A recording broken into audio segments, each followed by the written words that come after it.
നമ്മുടെ ട്രഡീഷൻ, നമ്മുടെ കൾച്ചർ അത് നിലനിൽക്കുക എന്നുള്ളതാണ്. എൻ്റെ മകന് പൂരം കാണാൻ പറ്റും, പക്ഷെ എൻ്റെ മകൻ്റെ മകനൊക്കെ തൃശ്ശൂർ പൂരം കാണാൻ പറ്റുമെന്ന് ചോദിച്ചു കഴിഞ്ഞാൽ ആനില്ലല്ലോ, പിന്നെ എങ്ങനെ പൂരം കാണിക്കുക? അത് നമ്മുടെ പരമ്പരകൾ അനുഭവിച്ചു വരുന്ന കുറേ ട്രഡീഷൻസ് ഉണ്ട്. അത് ഇല്ലാണ്ടായി കഴിഞ്ഞാൽ തൃശ്ശൂർ പൂരം ഇല്ല. എൻ്റെ വീടിൻ്റെ അടുത്ത അമ്പലത്തിൽ പൂരം ഇല്ല എന്ന് പറഞ്ഞാൽ എനിക്ക് ഭയങ്കര ടെൻഷനാണ്. കാരണം എന്താ വെച്ച് കഴിഞ്ഞാൽ ഞങ്ങളെല്ലാവരും ഒത്തുകൂടുന്നത് അപ്പോഴാണ്.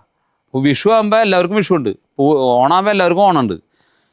പക്ഷേ എൻ്റെ അമ്പലത്തിലെ പൂരം എന്ന് പറഞ്ഞാൽ എനിക്ക് എൻ്റെ നാട്ടുകാർക്ക് മാത്രമേ ഉള്ളൂ. അപ്പോൾ എല്ലാവരും അവിടെ കാണും, കൂടെ പഠിച്ചവരെ കാണാം, എൻ്റെ സഹോദരങ്ങൾ അവിടെ ഉണ്ടാവും, എൻ്റെ ബന്ധുക്കാർ അവിടെ ഉണ്ട്. അപ്പം അതൊരു നമ്മളെ കൂട്ടിയണക്കാനായിട്ട് ഉപയോഗിക്കുന്ന ഒരു സിസ്റ്റമാണത്. ആ സിസ്റ്റം നശിപ്പിച്ചാൽ നമ്മൾ പിന്നെ കാണാതാവും.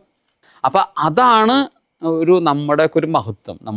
ആ പൂരത്തിന് വേണ്ടി നമ്മൾ നിലകൊള്ളുന്നു. തൃശ്ശൂർ പൂരം ആയാലും ഏത് പൂരം ആയാലും അതൊക്കെ ഉണ്ടാവണമെങ്കിൽ ആന വേണം.